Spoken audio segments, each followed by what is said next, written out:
So I called this "How Creation is an Act of Defiance," and it was just this has been on my mind since we talked like a week ago or whatever it was. Every day seems like 100 years lately, so I don't know. It was relatively recent. And we were just talking about this creative process.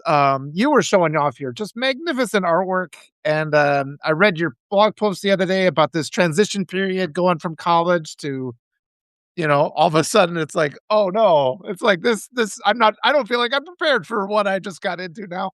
So maybe just and there's Marlon, so good to see Marlon. But go ahead and tell your thoughts, and then I'll just provide whatever advice I can after, 30 years down the roads of trying to be a creative person and use whatever you can use or discard whatever you discard and consider me your resource. But go ahead and give us some background. Yeah, and just a disclaimer, I apologize if anyone can hear my cat yowling in the background.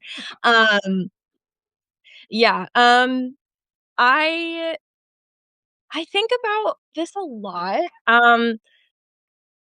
Being in art school is so interesting. I honestly use the term art school very loosely because my school didn't really prioritize the arts, so you know, I feel like we got the best we could with the resources provided. And granted, it wasn't nothing. Like, I'm not suggesting that I didn't learn anything.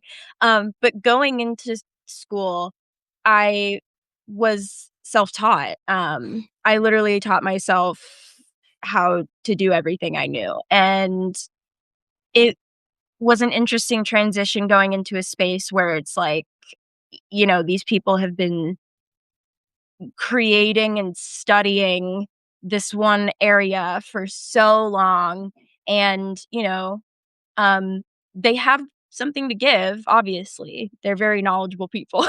Professors are very knowledgeable. Um, but there's sort of a structure there, that you kind of learn to, like, adapt to, and it's kind of like a weird kind of shock as someone that has kind of, like, been very loose with their creative process. Um, and I think coming out of art school, which I think I mentioned in my article, um, losing that structure is rough. It's rough, especially, and I don't wanna dog my university too much, but especially coming out of a university that does not, um, prioritize the arts as much as, like, there's schools of, in STEM and, so on and so forth. But,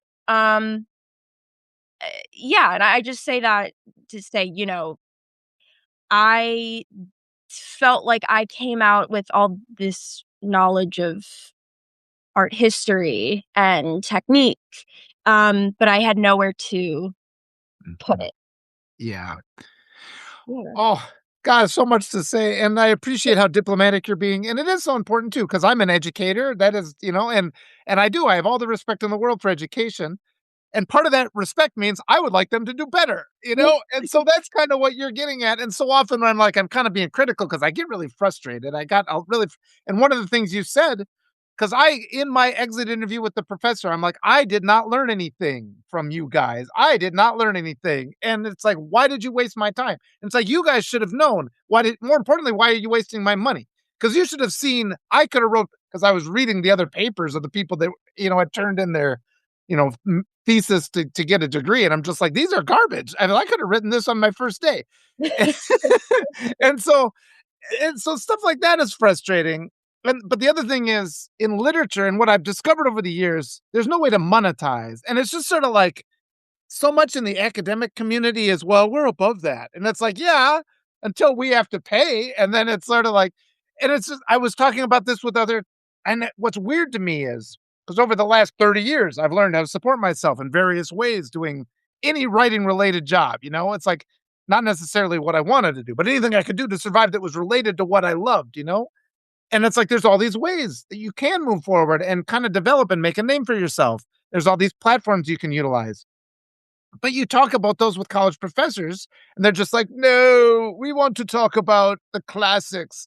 And I'm just like, why aren't you helping your students? Why are you only listening to what big publishers think is good? I mean, all they do is they publish books that are in public domain so they can make money, and there's no resources for up and coming writers. So, oh, we got a little Mm, feedback there. So, I don't know what those yeah. thoughts make you think, but yeah, it's like just more of an emphasis where we can support our artists today, the living ones, and to have this actual system of merit rather than a system that kind of protects an outdated system of, wealth is kind of my frustration. So Mm. your thoughts on that? No, yeah, that I completely that resonates with me a lot. Um, yeah, and, just coming back to your point of, there are so many ways as artists now to monetize yourself, and I feel like those avenues are genuinely not explored, um, at least in my experience in my, uh, academic institution. Uh, I, um, was lucky enough to, figure out early on how to monetize myself. When I was in, like, the 10th grade, I had an Etsy shop, and I did pretty well on it, and then COVID hit, and I had to do school online, and so that took up a lot of my time, um, and it really kind of changed the trajectory of my life, and everyone's lives, really, but just speaking personally, um, yeah, and I yeah. Um, but and then once I got into college, I didn't have much time for it, so I had to kind of discontinue it. But I mean, that just goes to show, while you're in college, you should be learning about how to make more money, Yeah. because like, you know, um, but yes, about the point, um, of just kind of this pretentiousness, for lack of a better term, um, the more that I learned about the art world, the more I did not Uh-huh. want to be a part of it, and that sounds really bad. Um, but I took, I think this was my last year of community college when I was earning my associates. Um, I took a gallery assistantship class, and we learned a lot about, kind of just like the ins and outs of, um, the art world and, y living off of selling original pieces and having exhibitions, and I it just did not resonate with me, and granted, it might work for some other people, that's completely fine, and you can make a lot of money, Yeah. doing that, but um, it's very difficult on a lot of different levels, um, because the art world, I feel like, is constantly shifting, and sort of the attention is shifting all the time. I actually, a few months ago, worked, um, at museum in my area, called the Cameron Art Museum. I was a tour guide there, and I learned a lot about kind of just the culture and the dialogue, um, within that space, and how you kind of have to give information. Mhm. Um, yeah, it's very interesting to kind of briefly be a part of that world. I ultimately left that job because it just wasn't for me, Yeah. um, but yeah. Well, that gives me a lot to say too, and it's interesting because there's just parallels. It's like because 'cause I've pursued the creative field, in writing, and you're pursuing it in art, and I mean, we've seen your art. I mean, and if you want to showcase it, it's like it's just undeniable, and it's like you're already ahead of where I was because I was still, at college. I'm like, do I even have any ability to do this? And like looking at the work you produce, it's like, oh, the talent is undeniable, and it's just But then you get to that question, it's like, why is it then still so hard? And I've over the years, I've come to the conclusion, like big publishing, like you said, I don't want anything to do with it. They're all owned by oligarchs. They all promote a certain narrative. They refuse to even engage in certain stories and ideas that are very, very important. And the thing to remember is the only ideas they want to promote are the ideas that don't threaten their ability to remain the elite, you know? Mm, And it's sort of like you are a person with talent. It seems like the talentless people always have all the money. And you know, and then it's sort of like then we're in this constant battle. But I wanted to mention like this idea of success because I mean for a lot of my life it's like, oh, I'm just a failure at this until it's only in the last couple of years honestly that I thought, you know, I'm actually pretty decent at this, you know, and I've got a wonderful group of supporters who tell me that they appreciate what I have to say and that feels really good. But it would have been nice to not go 25 years thinking that I was just an absolute failure. And it occurred to me that it's like a lot of our ideas of what success even means in our field are things we determine when we're like 10, you know? And mm, that's all based on the lies of the people in power who really want us to be suppressed. So that's why I called this creation as an act of defiance. Because most of my life I've been writing, even though people have said, well, you shouldn't do that, or it's like you're not making money. And I'm just like, I'm just going to keep going anyway, dang it. mm. So I think it's important as we get a little older and we start to develop our own identities to reevaluate what success is. So I just thought I'd let give you some time to reflect on what success means for you. Ooh, yeah. Well, That we'll work out a plan if you don't have one. I mean, that's the idea. I actually love that question. It's something I think about a lot as a young person. um, that, you know, I feel like there's this notion that it's almost paradoxical where it's like, "Oh, you have so much time to figure out what you wanna do. You have so much time. Yeah. You have the rest of your life, but you also have to figure out what you wanna do at 18 years old." So, it's like this weird back and forth. Um, and I think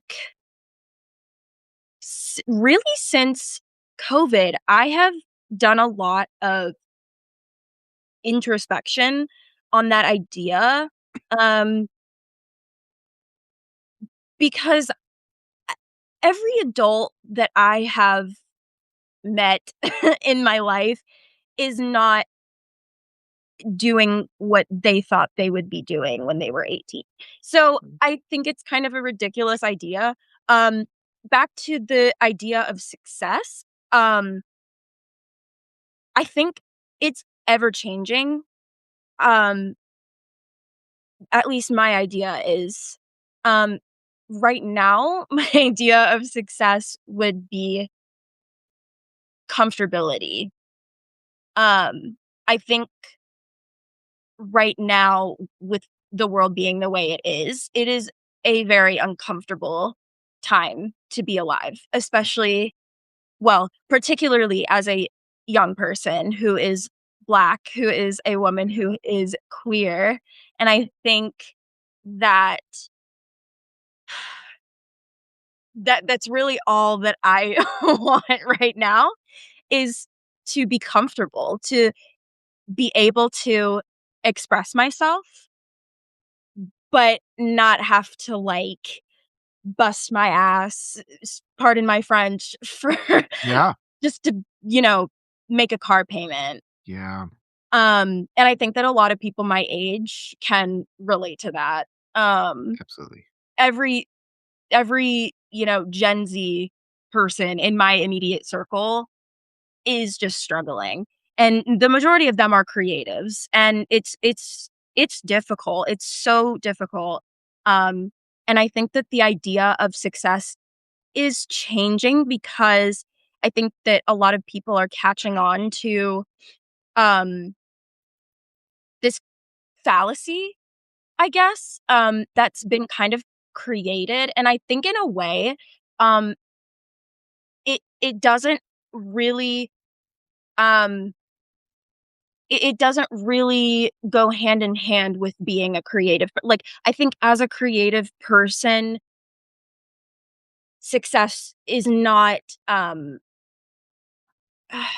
it doesn't equivocate to what another person's success might be that is Mhm. not creative. I think that do you know what I'm trying to say? Yes. I feel like I'm not articulating this correctly. No, I've got a lot of things I've been writing down here, and I think I know a lot of what you are feeling.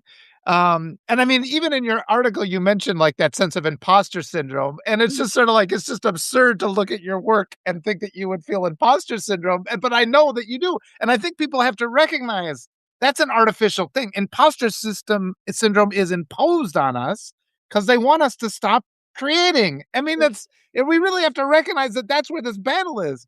And over the years, I just got it in my head. All the work I do is to support my writing habit. I am happiest.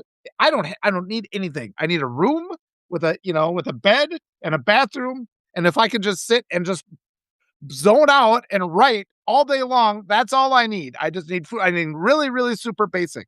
And I Mhm, think it's like if I have that time and just have to transform because if you're looking at success as like, oh, there'll be this later date 30 years down the road where I'll be revered and I'll have millions of dollars, you're not going to make it. mhm. Your success needs to be, did I create something today? I succeeded. And that's it. That really is it. And everything else you do, whatever you have to do to get yourself that time. And as you get older, it went from being, having to work 23 hours and having an hour to create to the point where now I work fewer hours and I have like 10 hours to create instead, and you just kind of keep clawing back your time to create more because ultimately your purpose here is to paint. I mean, it's pretty clear that that's your purpose in this life is to paint. It's not to do anything else anybody else pushes on you to do. And what's going to happen is what always happens. You'll spend your life struggling and painting. You'll create this wonderful portfolio. Everybody will ignore it until after the copyright, and then all of a sudden the art industry will be like, "Oh, let's celebrate this person," and then it'll be renowned long after you're dead, which has happened to every single artist ever. So it's like what we need to kind of pound out today is, gee, how can we claw back a little bit of comfort, and in this time, but ultimately, yeah, just the ability to create. That is the success. You're already the success. So I wanted to emphasize that and underscore it a couple times. Appreciate that. I appreciate Yeah. that immensely. Thank you. So any more thoughts? I guess one of the ideas about monetizing is, and this was something that has occurred to me too, is once you have the talent, you actually start making money when you can do it fast. So I kind of wanted to know about your process because I assume that that wonderful painting that you showed before, that self portrait in three parts, must have taken a long time. But how fast can you go? Is kind of what I'm curious to That's a great question. ask. Um, this is honestly something that I have consistently struggled with.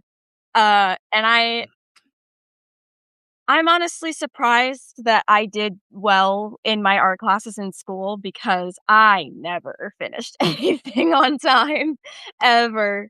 I am so bad at procrastinating. Um, and then once I actually start the thing, I just overanalyze everything and I need to make everything perfect and like I'm trying to like de Yeah. uh program myself Yep. That's a good word. Yep. from doing that. Uh but I that's one of the things that I've been trying to get better at. And I think I because after I left school, I started getting more into digital art, which is the workflow is so different. Um, and I've gotten very used to being able to work very quickly and efficiently with digital art. But like I said, it is very different from traditional work. Um, with my traditional projects, every it's like every brushstroke matters. Um, because it's to me, there's such a human aspect when it comes to painting with oils. And I do love digital painting. I love it. But there's just something so real about painting. This is kind of off topic, but I this just came to my mind. I remember the first time I saw a Van Gogh in person, Mhm. and I was blown away. Like, I was, like, almost emotional, like, getting to see every brush stroke in that painting. It's like a window into his mind, and it's just crazy that this person lived and was alive. Like, it's astonishing to me. And that's, I think, one of the things that's hard about, when you talk about, um, these art institutions, they can be very elitist, and they can exclude, uh, a lot of you know, minority groups. Mhm. They have a actually very bad history of doing that. But I think that it's so amazing to get to see art, classical art, or not classical, but just the masters in person. It's Yeah. such a great privilege to be able to see that. I know I went off Oh, tangent, it's but beautiful. This is all totally wonderful. yeah. You have more to say? There's so much I gotta say, So but much you I keep gotta say. going. No, yeah, no. I mean, that was really, yeah. Go ahead. Well, I was just gonna because you made me think of The Night Watch by Rembrandt. I know you know that painting where and it's like Yes. but just consider that story is so great because they wanted, like, the boring portraits, and he just does this thing, and they're, like, marching into battle, and they're like, "We don't want this. This isn't what we wanted," and that was and then they cut it up. They cut that painting up. One of my little jokes is I keep thinking there's, like, this little bar down this is off topic, but this is a joke. There's this bar down the road, it's like nobody ever goes there, and I keep thinking it'd be funny to, like, dress up all my friends, like, from the Night Watch and just show up there and be like, "We thought this was Rembrandt night," and then, like, just do something weird like that every week, so, like, that's like some guy at the bar like, "What?" I just thought that'd be the kinda that's the kinda thing I think is artistic, where you just, like, mess with somebody's mind in the middle of nowhere, but you probably get shot. Yeah. But I was gonna say one important thing to always keep in mind, yes, everything is designed to stop us from creating. Everything. Everything in the whole world is designed to prevent that. And so once you Mhm. just kind of accept that as the reality, like the idea of editing in because so many writers get all gummed up and they never it's like that's just a lie. It's like it doesn't get a lot better when you edit and it's like and I think particularly now with the access on Substack, I mean, you could publish your works in progress. You could zoom in. It doesn't have to be like, I spent 2 years on this. Here's the final result. And then it's printed on a telephone surface this big. You can Mhm. print in sections. It's like, here's the eye, here's this. And then you can write an article about it. So that's a way to create content and get people talking about it. And just you talking about seeing Van Gogh's brushstrokes that's definitely a type of thing that you could monetize, and it's Yeah. you engaging with your creative self, and that's the key. Is like we have to figure out ways to monetize and just maximize the way we're actually earning some income from the things that we're love and we're meant to do, and then we have to do the extra work, whatever that happens to be, to pay the rest of the bills. But bit by bit, as you go forward, you get to that point where you're like, everything is related to, my passion. Yeah. No, that's very validating, I think. My you sound actually very much like my dad. Um, he's like, Great compliment.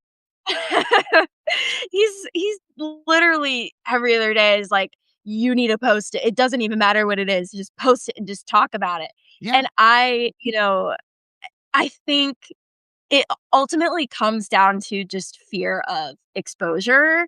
It's really hard Yeah. putting yourself out there. Um, and am I think every day that goes by, I am increasingly getting over myself, for lack of a better term. Um, I'm kind of trying to put my ego aside when it comes to, um, making Yeah. content and, just putting my art out there, because I think that it's n you know, it's a weird kind of imposter syndromey thing where it's like, "Ah, this feels really like conceited to be like, "Hey, look at my art. Isn't it so great?" Like, um, but at the same time, this is what I do, and I would like to do it for a living. So it's Yeah. like with anything, any vocation you choose to go into, you have to advocate for yourself, Yeah. otherwise you're not going to get seen. And that's something that is it's hard to go about actualizing that. Well, uh in yeah. the word you said, oh, I'm sorry, did were you gonna No, no, go no, on? go ahead, go ahead. Okay. You said the word deprogram, and that's so critical, I think, because it felt to me like I spent the next 10 years after college deprogramming myself, and especially like over the last 5 years, because all this stuff and relating it to writing again, where it's like, well, it needs to be perfect before you can put it out in the world. So it's basically just another don't share. It's kind of the message they tell you. And on one level or another, you take that in. And until you start challenging the basic assumptions that fortify that, you frankly just are not gonna make money, as a creative. You have to break all that stuff down. And, one of the things that really helped me is since COVID, since we got a dog, I've been writing these stories for my kids. And the idea was sit down 40 minutes, crank out a chapter. I read that to my kids. I don't go back and edit ever. And I've been doing that for 5 years now. And you get so much better at it where it just starts coming out the flow of it is really fast. And I think that's in conflict with because I mean, in the academic setting, I think it's because a lot of these academics are people that they didn't have enough talent to make it in the art world, so they're all a little bit resentful. And a lot of the things Mm, they say, aren't exactly accurate. And they're making these assumptions like, well, that artist must have sat there working on that and it's like, no, that artist just did this, and that artist, is that good and they just can't equate in their minds that that's the reality of things. So, but as you said, I mean, and I say, I do respect education. I do represent academics. We do have to watch out for hubris, though. I mean, because sometimes people will say things with total sincerity, thinking it's the truth, and it is hurtful to you. And so we have to be willing to challenge the things that they say. But I always just put it like in a basic term like an electrician, like I can install an outlet. And that's another thing. As a creative, I can do anything in the house. I can do plumbing, I can do the floors, drywall, I can do all that. Cause it's like I can't afford to hire. So it's like YouTube teaches me. oh But it's like, goodness. but I can put in an outlet. And it's like an electrician who does this full time, he can do 20 outlets in the time it takes me to do one and they'll all be better. And that's the way you have to be as an artist because you can't make money. And it's like people think because it's art, it has to take years and years to create. It's like, you know what? Here's the years 51 of them right here. That's the year. And it's like, it took me, whatever I create today took me 51 years to make. And it's like all that time put into it, but I can crank it out. And it's because I put that time in. So go ahead and allow yourself. And I think that's what's causing you to think this idea of, oh, who am I to share this? It's just like my early draft and the thing. It's like, your talent, you're good at what you do. You've spent a lot of time doing it. People that are on the way will find value in the stuff that you're just putting out there. So just put it out. And you're gonna get the bots. I mean, that's another big thing. That's a whole nother topic there. Like how to fend off all the liars who come at you. But our whole system is designed to stop you from creating. So just consider everything you create an act of defiance and a victory. Put it out there, share it. Yeah, I hope it's helping him. I just glanced at the comments, but yeah, I hope it's empowering you and making you feel better. Yeah, yeah, it is. It is. Yes. I I yeah. It's honestly just a matter of getting over the hump. And I know deeply that once I get over it, it's going to unlock so many possibilities. And I think, um, yeah, I think, um, in terms of, monetizing, with, for example, my, paid my paywall that I have not yet, uh, activated. I feel like in this, sense of imposter syndrome kind of plays into this, but it's sort of a inner dialogue that's like, I don't know what people wanna see from me. It's, like, I have a couple ideas, but it's like I'm like in my head, I'm like, "Do people even are people even interested in that?" And, but in having these conversations, um, with people like you is very insightful and very helpful and very empowering, excuse me, because I haven't quite had a sense of community, um, in the real world at least. I think art school community is a lot different because you're all kind of struggling together, so it's Yeah. you're all kind of feeling the same, burn, but I it's nice hearing that my work has an impact on real people that are Yes. not a part of, this pretentious collegiate sort of Huh. art realm, I guess, for Do lack of you a better. People have been asking, do you have your some from your portfolio to show? People wanna see some of your picture. We're doing it low tech, so she just got it on her iPad, but, whatever we could show would be good. And yeah, people are interested, and that's the thing. I mean, I have the same fight with the literary community. It's like, why aren't you guys engaging with living authors? It's like, why do you guys keep I mean, what else can be said about Shakespeare? Let's talk about somebody who's alive. And it's funny how those don't go anywhere. But go ahead. If you've got something ready, go ahead and show it up where people can. Oh, of course. Let me actually, I'll take this opportunity on the topic of sharing works in progress. Um, I'll share something I've been working on. I am a little bit of a nerd. I'm currently a part of a D&D campaign. Oh, nice. Perfect. And I've been drawing my character. This is like one of my favorite parts, honestly, is drawing my character. So this is what I've got Ooh, going on. Hopefully, it's a little. Hold on, yeah, it let me looked write pretty this good. down. And that's another what was the term? Stippling? Is that the right? Uh, oh, it's beautiful. Yeah. Thank you. Or what Yeah. is that? I can't really tell. What is the medium there? So this is digital. This is Oh, okay. totally Perfect. digital. Yeah. Um, but let me pull up my traditional art. Um, yeah, And I was that's gonna tell what.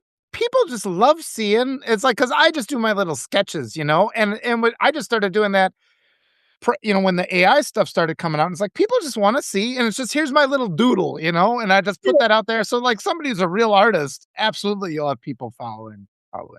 Yeah, everybody's all excited in the comments here. Yeah, I saw one comment that was saying, it's hard to advocate for yourself without sounding cocky, and I'm like, I know I have the skill, it's just, like, I feel like the w people aren't, like, prepared for it, so they're always like, "What?" Because I kind of dumb it down, Mm. um, but Well, that's an yeah. advantage too, because art is one because like you can so clearly show it's like here it is, and it's like, oh, okay, yeah, that's good. and, and that's just kind of nice. Whereas like a poem, it's like, yeah, Right. you can't get people. I'm finding it more as like like getting in front of people and talking to them. Like I'm finding the power in writing is more. I'll just start singing little songs and then find that people will start singing those songs later. Like you can brainwash. Like that's where the real power is. But go ahead. If you had something else to show it, please. Oh, yes, so this is, um, a study I did from guess which movie? Oh yeah, yeah, beautiful. Get out. Yep, it's wonderful. You this piece won me, I think, 1st place in drawing, in it was a student art show, um, during my time at, my community college, so Yeah. quite proud of this one. Oh, it's Uh, beautiful. Somebody thank just wrote that part of deprogramming is we're taught to be modest. you. And it's like, look, just state the facts. It's like I've spent a lot of time working on these things. Here it is. That's what's wrong with that. There's nothing wrong with that. Yeah, that idea, all these things that inhibit us from just doing these things.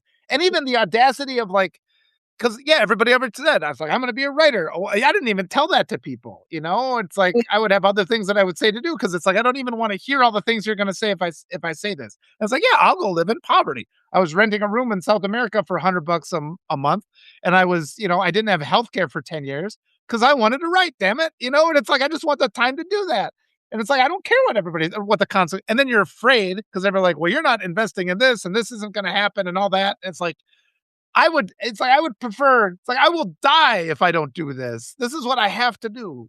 So putting all that deprogramming aside and just having the nerve to go forth and do the things to be done and to stop with all the things that are putting the brakes on your ability to succeed is, but yeah, I'm still peeling them back. So, all these years later, I'm still trying to find new ways. Do you have some more things to show?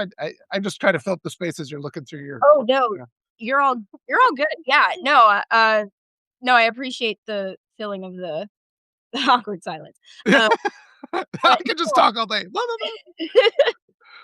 you and me both. I mean, no, I wanted to actually comment on that because I think that, you know, and I agree. I think there is this um notion that we have to be modest. And I think that also just on top of that, I think that at least for me, um I I feel like there's, like, a little bit of shame when it comes to wanting to pursue a life in the arts, um, because Yeah. I think as a creative person, I think you kind of you kind of go back and forth, with, where is my place in this world? Where do I fit? Um Mhm. it's a difficult inner dialogue to have, um, and it's honestly not even inner a lot of the times because Yeah. you get so much flack from people that do not understand Yeah.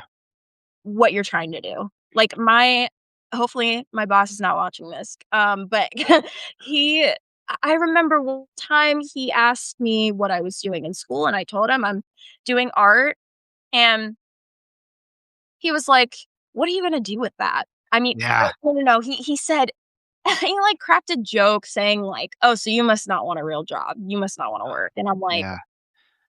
"Right." And this is mind you, this is the same guy that has a degree in engineering and owns a restaurant. So, he's putting so much use to his engineering degree.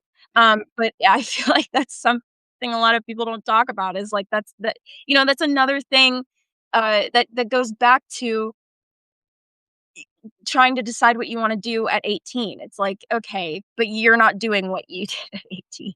So, I Yeah. don't understand this need to judge, Yeah. uh, and I feel like a lot of people are jealous, which is a hot Yeah. take, but I feel like a lot of people are jealous of creative people because you tend to lose this spark when you start to realize, "Oh, this system is not built for creative people to succeed." Yeah. Um, and so you start to become and I say this very loosely because I know there are a lot of people that are very passionate about these professions, but you start to become you see doctors and nurses and people going into all these jobs that create lots of profit.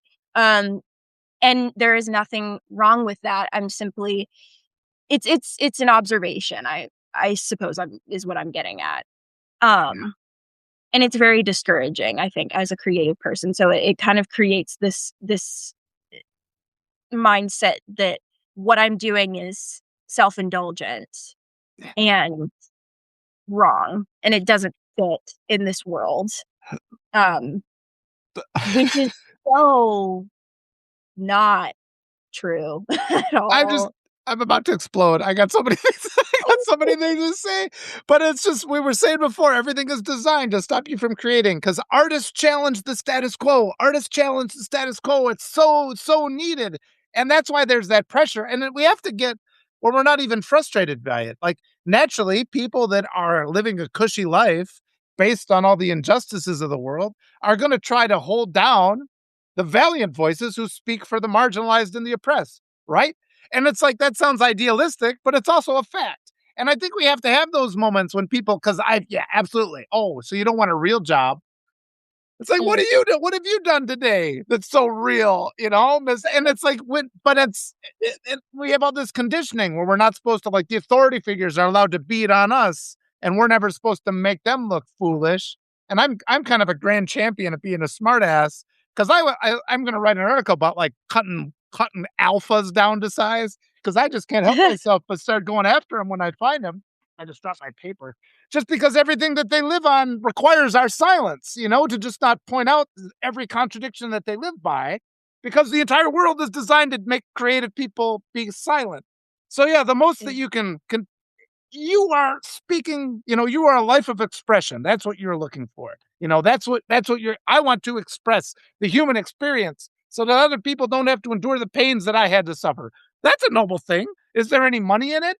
Well, there could be if we change all the society and make it more humanitarian and compassionate and we dismantle all these systems of oppression. But your voice mm, is powerful. And one of the reasons you're meeting all these people telling you to be quiet, it's because they're afraid. It's not because you don't have talent. It's because they see your talent and they're afraid of what your talent might do to the world. It might make the world better at their expense and at all those power structures. So just think about that for a while, I guess. I just want to give you some power. More power, more power. mm. Yes, thank you. Yeah, um, yeah. Good. Yeah, take Um, it. Take it to heart. Just let yeah, it settle in. Let it settle in.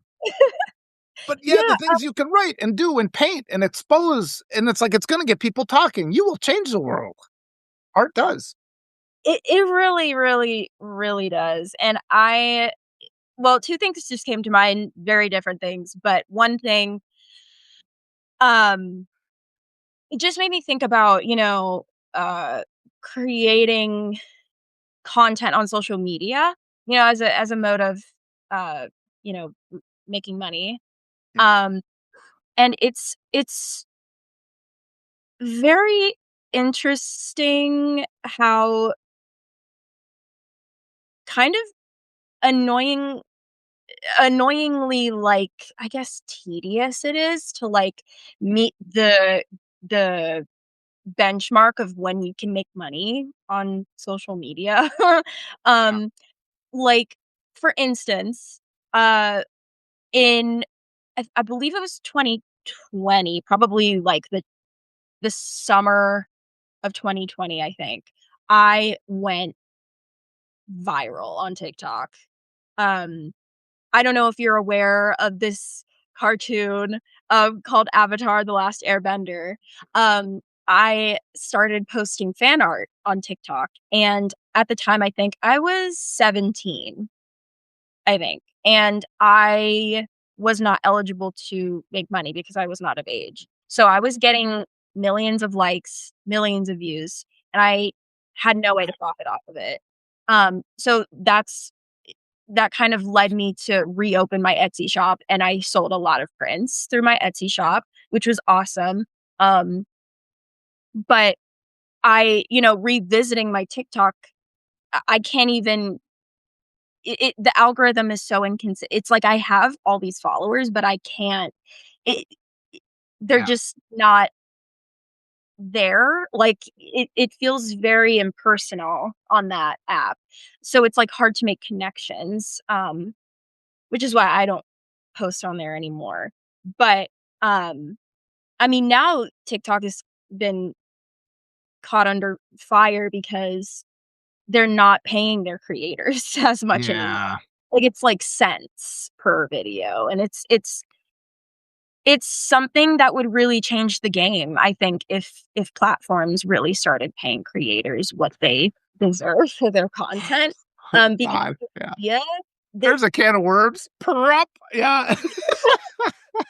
I mean, the idea the notion that okay, okay, this also goes hand in hand with, creating art in school, um, because it's something that I struggled with, just going also back to our earlier topic of conversation about how fast I can produce art, that's something that a lot of creatives struggle with. It's honestly, I don't even wanna say it's a struggle because I don't think it's a struggle to not be able to just pump out, you know, artwork. That's not how art is supposed to be.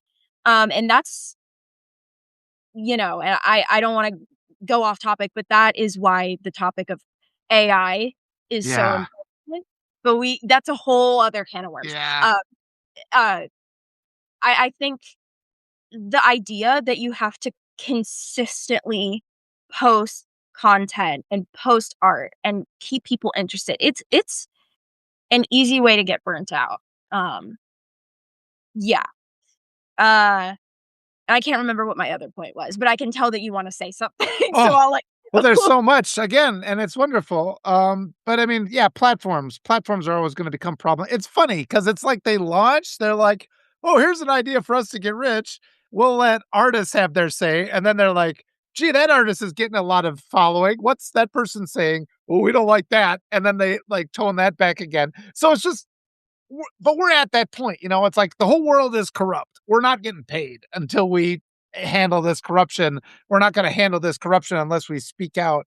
And so, it's like in every platform, they go up and down, they become, they're good for a while. Then, it's called enshittification sets in where they deliberately hold people back. And then all those things happen. That's just ongoing. And I was just thinking one of the things you could do, like the first thing that I thought of, like Substack's had its issues too. But right, for the next 4 or 5 months, that's what I'm going to use just because after the midterms, I don't know if there's even going to be a reality. So I'm not going to try to change anything. But I was thinking, like, if you just went to one of those places where you could print up like 1,000 postcards of like one of your pieces of art, and you could just say, "Hey, everybody who becomes a paid subscriber, I'll mail you this and I'll sign it." And it's Mhm. like that would just be like a way to like, okay, this is a way to get involved to support your work. And I think, because it's like if I had a postcard that Picasso had signed, I'd be pretty happy with that. And it was just sort of like one of those ideas. But it's also like there are a lot of people out there that are the grassroots. But we're all in the focal point of economic terrorism right now because the bad people are getting more and more power. But there are a lot of people that know that just lifting your voice, in defiance, being creative, challenging the status quo. That's how we're going to get there. And I mean, to what you said before too about like pumping that stuff all the time, I've kind of gotten to that habit where I've just like, because I spent years, I was transcribing for a while. I'm like, I'll transcribe because at least that's writing. At least that's words going through my brain into my fingers. And it was speeding up my process. I was like, have to type accurately. So it's like, this is good for me. So I did that for like 6 months and I've been doing content writing. And now I've done all these articles where I'm allowed to add like a little bit of I wanted to write books, but I'm doing all these other things that are related and I feel good about it. And it's changed how I perceive what writing is and the power that you can have and how you can do things. And there's just so much you can do visually that just destroys AI. It's like you can create something that's a statement on everything that's going on right now. Those images do so much. And then, if people are willing to support you by, paying $50 to become a paid subscriber and then they get a signed postcard from you, it's like, yeah, it's not ideal. I'd like to just have a suitcase full of money here and all the free time in the world. It's like, I don't have that. But it's like, if I can get closer to that step by step, you know, I'm happy. Yeah, yeah. I Just some ideas. um, yeah, no, those are great ideas. I'm genuinely, and these are things that I've definitely thought about, and it's that thing again where it's like, do people even want that? Um, Oh, but now I'm gleaning that uh my art is something people care about, so that's nice. Yeah. I really I don't have much to say. what what kind of things do you want to express? I mean, what are your planned projects that you want to create? Ooh. Oh, I have I have so many things actually that I would like to do.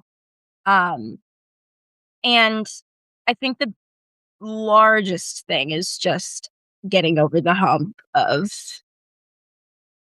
like, shame and embarrassment, like, 'cause I have wanted to do long form content for a very long time. When I was very young, probably I wanna say from the ages of, and I think I had said this on the last live stream that I was on with you, um, but from the ages of, I wanna say probably 9 to 13 or 14, I did make videos on YouTube and I made art videos and they got like, couple hundred views. But I imagine I'm like, what if I had stuck with that? I mean, who knows where I would be if I had just stuck with it and kept, making art videos and art tutorials. I mean, oh my gosh. Um, and I think, um, yeah, that's something, and I've slowly been, accumulating the equipment to do it. I just got some mics the other day that I'm so excited to use, Mhm. but I'm trying to actualize it so I can, like, get rid of all and any obstacle my brain might come up with where it's like, "Oh, I don't have the right camera. Oh, I don't have the right mic. I can't, da, da, da, da." It's just noise. All I have to do is just make the video. Um, and I enjoy editing videos.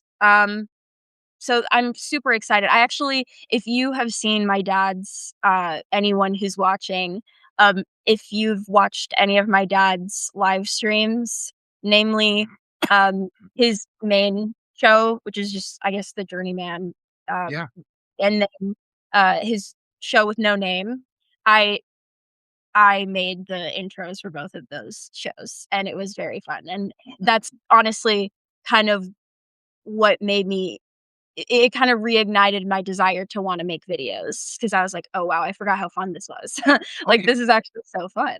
Um, but yeah, and then, um, what else? I have also been working on, and I haven't actually, I don't think I've actually, talked about this with anyone on the internet, um, but I've been working on this sort of fictional worlds, this, like, nice. fictional story.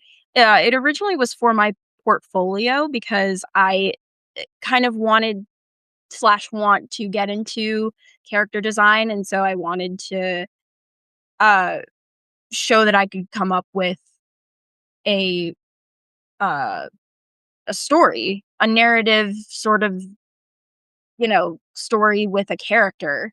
And then it kind of evolved from there. And I've really, really been wanting to collaborate with, some of my peers to make this story happen. Because I just feel like it's, like I, I'm, I love the concept and I can share it, um, if you like, but, I've been really wanting to, like, publish some just, like, short fictional stories because I've been noticing there's not a lot of fictional Yeah. stories that get, uh, you know, promoted on Substack. Yeah. So, yeah. Well, I can give you some thought. I mean, yeah, fiction is just really hard, and I've tried to get around that. Like, when it comes to Substack, it's your headline is like 90% of it. That's what gets people to click on it, like the salacious headline, and then, yeah, it's just so I try to write, like, something related to events, but then put a narrative in there because once people get engaged by a narrative, they'll stay with the story, but they won't come just because it's a story. So there's these little trapdoors in everything. I Mm. wanted to get a clarification though. When you say long form content, you're talking all video, or are you talking like visual novels, or what kind of things? What do you mean by that? Um, I don't know. I have a very loose idea in my brain. Um, I I think just in terms of Substack's formatting, I think I would just post, like, an image, maybe, like, I don't know, a scene, that the short story is, you know, that's in the short story. Just I don't know, something I feel like I have a lot of room to experiment, and that's what gets me the most Yeah, excited is that, like, I feel like I can just do whatever I want with it. Uh,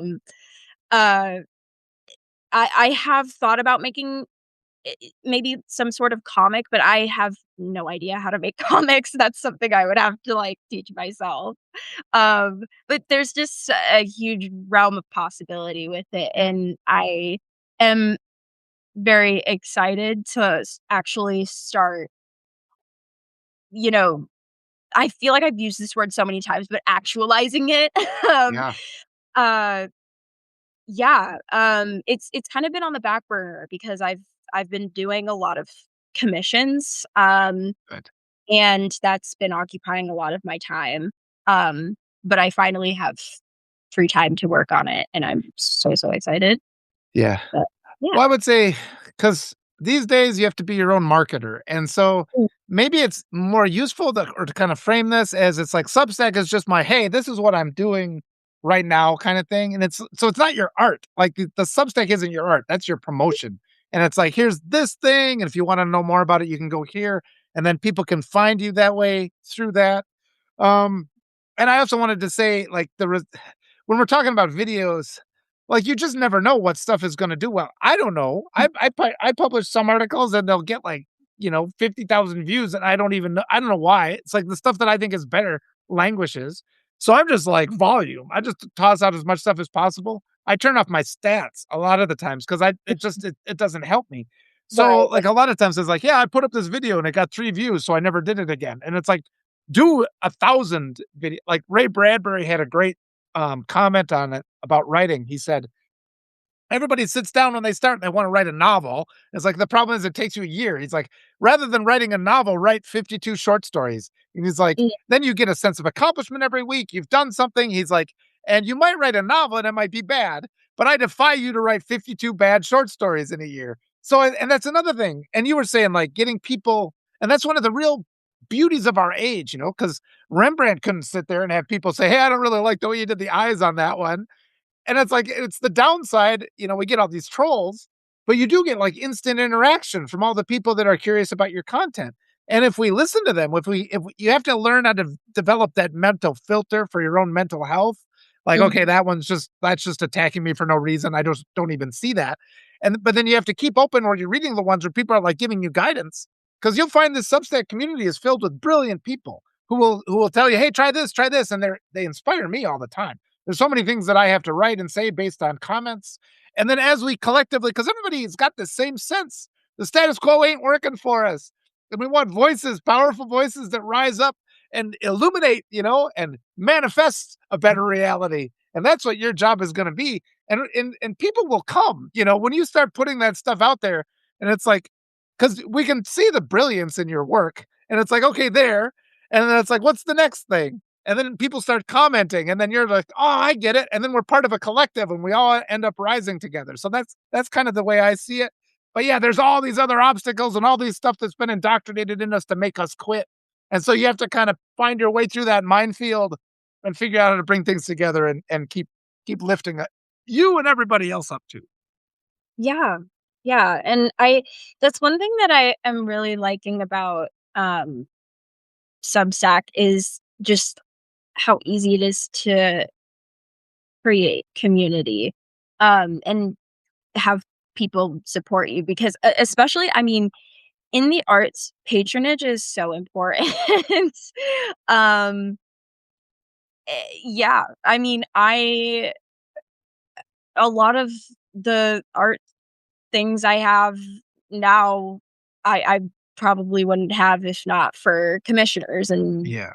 patrons and, um, yeah, um, support helps.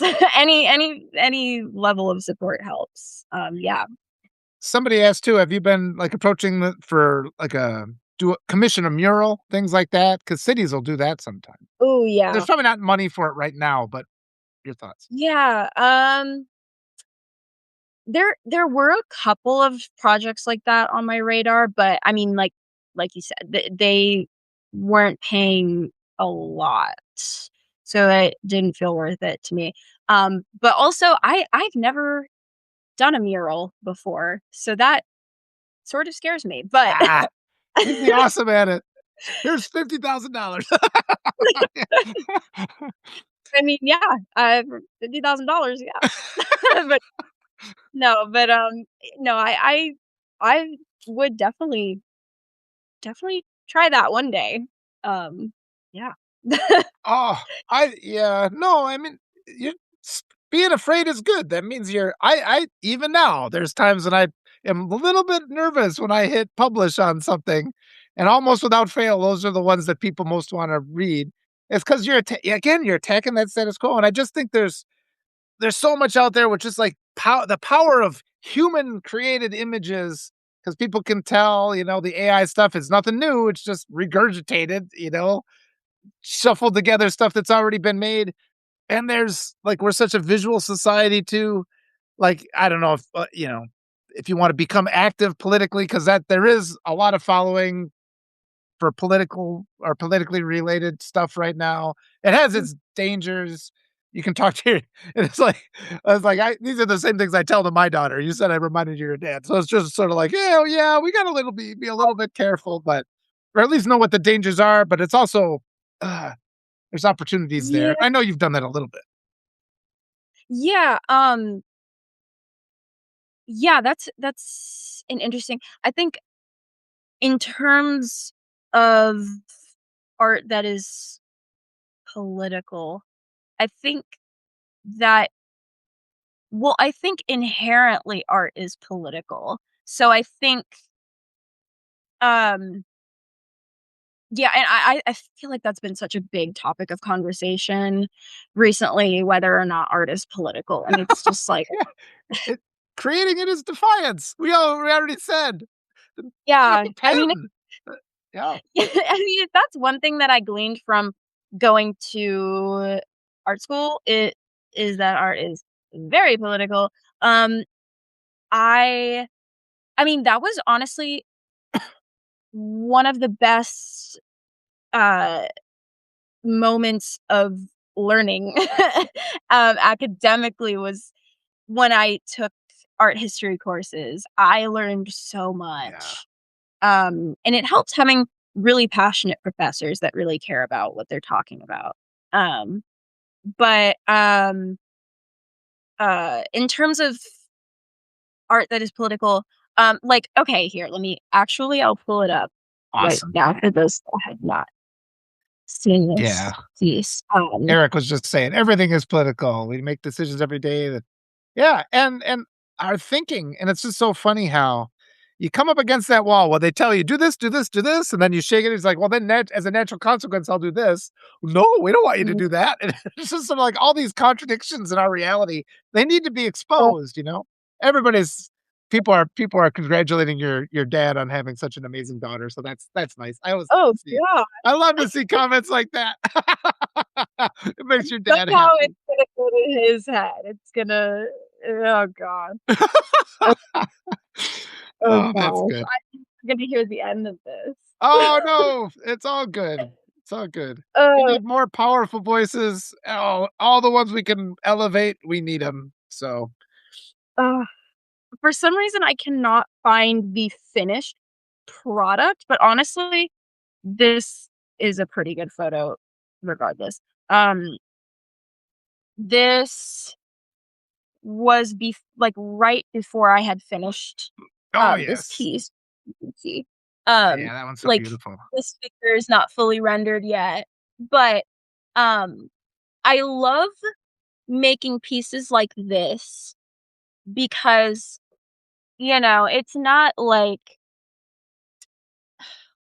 I feel like it takes examination, Yeah, um, and I love art that is multifaceted, in yes. meaning, which I feel like a lot of art is, but I think that was one thing that I learned when I was, in my art history courses. I took 2 different ones. I took, history of Cold War art, which I didn't think was gonna be as Wow. interesting as it was. It was very interesting. And then I took Baroque and Rococo. art history, which was also very interesting. Very, very, very interesting. Um, because you sort of gain insight because we didn't just talk about, we didn't just talk about the European Uh-huh. side of that movement. We talked a lot about people of color and their presence in that movement. And there's this one artist, oh my gosh, Juan de Pareja, I think is his name. And this stuck out to me so much because it's just you don't hear about artists like this. Um, I believe he was a I'm trying to figure out the right term to use, servant to Velasquez, Okay. and he painted because I mean, he a lot of artists would have servants who would literally paint for them, which is a Yeah, very yeah, interesting interesting topic, but, yeah.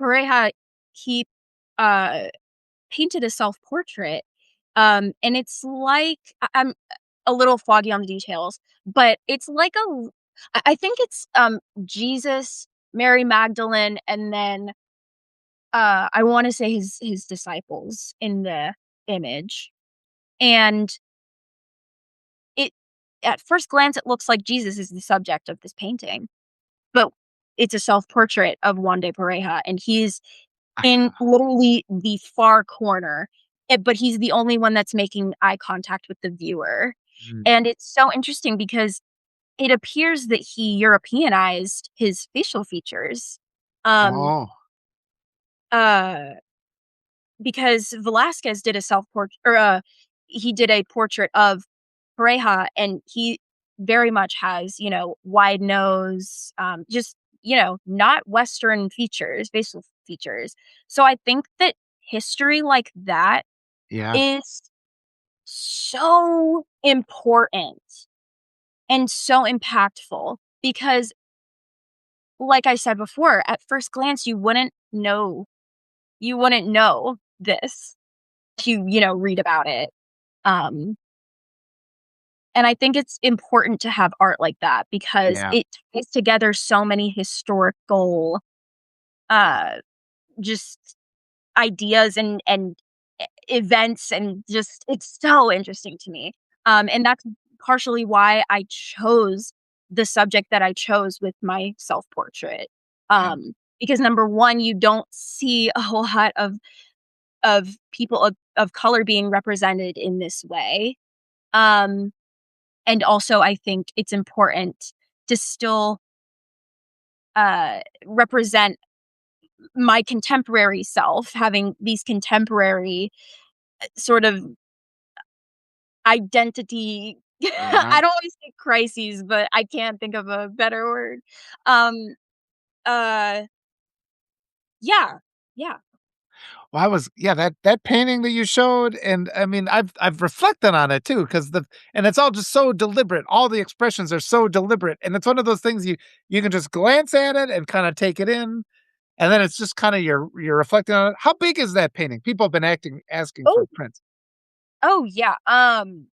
That painting I wanna say is 22 by 24 inches. Okay, Um, I definitely okay. I'm definitely gonna make prints. I just have to figure out how I'm gonna, because I've never scanned traditional work of that scale, so I'm not Yeah, how'd you exactly. get a scan of it? Or how or are you just taking pictures with your phone? Yeah, yeah, that was just a, photo. Um, I mean, maybe I could probably get away with taking just, like, a really high quality photo, but I'll just have to work out the kinks. I will figure it out, I'm determined. Once I'm determined to figure something out, I will I Yeah. will do it. I will figure it out. Eh, Um, you said yeah. a couple things too I wanna get back to. Marlon says it's Mhm. on wood? It's on a piece of wood? Yes, wood panel. Okay. And I think too that that idea too, yeah, where the masters would just paint the face and then they'd have their apprentices paint and I bet you can tell, right? Because I can do this. I was watching I was watching the movie, the version of the Jungle Book, and I can tell it's like, well, that was written by Kipling. Those three lines were, and this was from the other one, and this was from there, and it's Oh, like you that's can kind of sort it out just because you're like you get the cadence, and I bet you can do interesting. that looking at the brushstrokes. It's like this whole section was drawn by the master, and this was by a servant. I don't know if you've spent time doing that or not, but I actually haven't. I never thought about that actually. I might have to, like, do that now. That's really that would be really interesting to look closely at. yeah, Yeah, that's the interesting. apprentices and just mapping out the sections of who did what. And, I think all this stuff was so cool because and we were talking about because you got that photo that's this big. Yeah, you could write whole articles about each facial expression and just kinda like just your reflections, but that's the other thing, it's like, 'cause what you're doing on Substack, it's your marketing where people are like, "Okay, these are my thoughts of the day," and, like, some of them Mhm, will hit, some of them will not, but also just wanting to draw some attention. I mean, like, your thoughts when you're looking at Van Gogh's brushstrokes, and it's like, I don't know what you see. I'm curious to hear what you see. That's outside of my, area of expertise, so that's really interesting to me, and I think that's another thing is, like, sometimes because the things I've spent 51 years trying to figure out to me now it's like, okay, that's just every day. And then some of the stuff, and that's kind of what I wanted to talk to you about. It's like it would have caused me a lot less pain if somebody would have just been straight with me about a couple of things that creatives have to face. So that's why I wanted to talk to you today. And it's like, but there's a lot of things that I've learned throughout the years that people are actually pretty interested to hear about that I am like, oh gee, that's of interest to you because it doesn't seem important to me, but I'm so familiar with it. So that's just another thing to think about going forward, I guess. yeah, yeah. Lots to think about, oh my Yeah, god. I'm keeping you a long time. I guess I could probably start letting you go if you've got other things you have to do today. We can start winding down and you can Oh, oh, you're I ready to just go. I mean, yeah, no, I've had a great time. I love yapping about about, art and the perpetual struggle and Every time I go through Chicago, I'm always like, "Oh, I'll just step off in the art museum here," and then it's like 6 hours later, I come wandering back out, and it's no, just like yeah. it's impossible to make a quick trip to an art museum. It's not possible. It's Well, it really is for some people, but I'm not one of those people. no, me neither. Yeah, I oh my gosh, yeah, when I went to the NCMA, I don't think I even got to see everything in one visit. I'll have to go back. And then also, when I was in Arkansas, because I have family in Arkansas, I went to the Crystal Bridges Museum, and oh my god, they have so many so many amazing things in there. But yeah, it took me, like, multiple visits to to see everything. Um, yeah, I love staring at art and Yeah. Well, and I would love to just hear too, because I'm sure there's things that you've seen that I've never heard about, and it's just like giving more. And that's the other thing I find as my job is as a writer is to help as many other voices. The more I get a platform, the more I help other people get a platform too. That's the way this has to work. It can't just be you sitting on the top. You have to bring everybody up. And we yeah, have to go together. And that can apply to the past, like the influential things that you've seen. I was on a trip with my kids the other day, and I'm just like, I dug out my old CDs, which I hadn't dusted off. I'm like, I don't make my kids listen to my old music. And you're putting in a couple songs and you're just like, "Oh my gosh." It's like you get so used to listening to the same old nonsense on the radio, like the same 6 artists, and it's mhm, all just like, "Ah, I love this person." And it's just like, oh, if you listen to an alternative song that actually engages in an idea, mhm, you just get so excited about it, and it's like people long for that. And yeah, if you keep sharing that visually, the stuff that it's like 'cause there'll probably be stuff I have a pretty good appreciation for visual stuff, but I'm sure there's stuff that you'll be like, "This is good and this is why," and then you'll educate me, and I need to be educated on these things, and it's like then you start seeing it everywhere, and it just makes you feel more empowered and better, so there's so many things that you can do and offer right now, so that's what I want you to do. yeah, oh my gosh. Yeah, no, you're giving me so many ideas. I wish I could just honestly and honestly, I can, like, this is I but I do have, like, a real job, which kind of, like, throws me off my track a little Ah, bit. I know, boring that's job. what we have to end, yeah, yeah. But I do need I I'm looking at it as, like, this my real job is my side hustle, like like this is what I wanna Yes. be doing all the time. Yes. It's, like, talking about art and making art and, Yes. um Somebody wanted to know the name of that piece again, your oil painting? yeah, it's called By My Own Hand, um, and I've been seeing some people say that they are interested in prints, so I will get on that Yeah. immediately. Tell them they'll get a print if they become a paid supporter of your newsletter. I mean, this is pretty easy, you know, and I then you know, nail it. it's it really is, Well, yeah. that's a fair way to do it, and it's like people wanna support you. They wanna see art like that, and, I'm sure you have the pledges on your so I people could become a pledged supporter, but you don't have paid turned okay. on yet? Yeah, Yep. I have to admit I'm a little ignorant on the in Marlon will help you out. Your dad'll help you on oh, that. He'll get you all set up. oh my god, I know he's over there. He's, like, literally right behind me, by the way. He Oh, I just know that he is, like, he has the biggest "I told you so" just, like, on the tip of his tongue because he was begging me to get on Substack. Um, so, yeah. well, that's like when I write stories to my kids, and actually my dog is named Zuko from the Avatar, and, Oh my god! but, uh but I write stories to my kids, and the dog's one of the main characters, but I know the kids don't listen to me when I say it, so it's like if the talking dog is saying it, then they get the Oh information my out. god. So I feel Marlon's pain, but I was also gonna say, have Marlon set you up with an IRA if you don't have one yet. Make sure like, just whatever you could put into that. Uh-huh. 50 bucks a year, just put some money into that. That takes care of people. Yeah, oh, trust me, I'm already on it.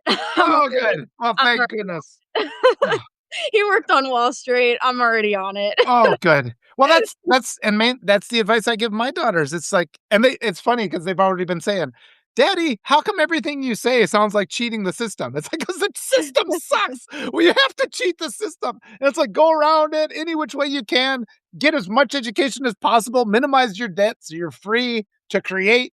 Because it's gotta be because all this pressure is designed to steal our voice. It's designed to steal our voice, but your voice is so loud with your beautiful art. So it's like we can't allow that. And I know all the people here. It's like a couple of these ones to break through, and then it's like more of us can speak up too. And I think that speaks to something that's deep within all of us that has been held down for too long. And we're at that shaking free point. It's going to happen. So Mhm. strike while the iron's hot. Yeah. Oh, yeah, and we should do stories though, absolutely. I could just sit and go through paintings all day long, the ones that you bring in.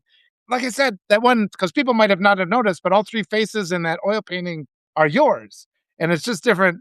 So it's just a nice thing to, what's she trying to say here with this? And then the other thing about art though is we reveal more than we're aware of a lot of the time, I think that's the root of our fear, but that's one of the reasons why I try to practice accountability. It's like, call me out. If I get it wrong, I'm not gonna sit here and say, deny it, because that's what the bad guys do. We'll call out when we're wrong, but we keep sharing fearlessly because we're willing to listen to the people who tell us when we're wrong and then we improve. And I think that's another thing to think about going forward. Although I don't think you probably have the flaws I did at your age. Not. Oh. I mean, everyone yeah, no, yeah, yeah, admitting that you're wrong or admitting that you don't know something is like I think people need to have that, like, level of, like, what's the word? Humiliation or Mm. humility, Yes, uh, yes. for sure. Admitting you don't know something or yeah, that's hard. It's hard, yeah. Yeah, and it's not as hard as the alternative of thinking you're perfect already and enduring the consequences of never growing, so but it's easy to forget that. It's really easy to forget that in the moment. Uh-huh, for sure. Well, let's wrap her up. What tell us everybody again quickly. I mean, because I think you only have that one story on your Substack, but at least go and post the picture of your beautiful artwork after this. You'll also have a copy of this video that'll appear in your draft, so you can post this there too. And I think you're going to find a lot of people in the Substack community are going to start knocking on your door asking for commissions and for ideas, and maybe just kind of put into mind of like, yeah, I'm drowning you with ideas again, but just if you can just figure out a way to do something quick, like something where it's like, I'm not spending 6 months on every commission piece. I'll do something for you that's like a 2 hour piece, and people will be just happy to have that.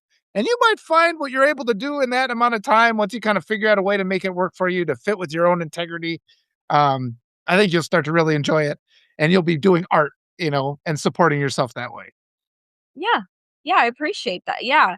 I'm very excited to see where this Substack journey takes me, as an artist. So, yeah, I've seen what it does for writers, but, yeah. What is the name of your Substack again? Um, my publication is work in progress. Yes, work in progress. Perfect. And I'm trying to figure out what to write about next. I really want to write something, but, um, yeah, I just have so many jumbled ideas. It's hard to, like, make something cohesive. Well, talk about that painting. Like, put up the picture of that painting so people can find it, and Yeah, yeah, then put some sort of link so they can buy prints. totally. No, wait, yeah, that's actually a great idea. That's pretty easy. Yeah. Oh, this has been delightful, and yeah, I'll start letting you go. I can get rolling and just kidnap people all day long. I'll get a call from Marlon. It's like, dude. But no, this has been just delightful, and it's just so inspiring. I always feel energized to be in the presence of genius, and so thank you so much for Oh spending some time with me. gosh, such high praise, oh my goodness. Oh, Thank yeah. you. I There it goes. appreciate you. I appreciate your insight and your support, and I have been reading everyone's comments as well, and it's very, very validating, very validating. Thank you so Yeah. much. Oh, yeah, that's wonderful. Well, consider me your resource. Don't hesitate to reach out, and yeah, I'm sure you got something that needs to be finished. So I'll let you get going. But thanks to everybody in the comments, and oh, thank you so much for being a guest today. Got to Thank find your page. I think you'll find you're going to get a wave of new supporters, and so I'm just delighted by that. thank you so much. I appreciate it. All right, until next time, we'll see you. Whoops, I didn't cut it. It clicked out on me. There it goes.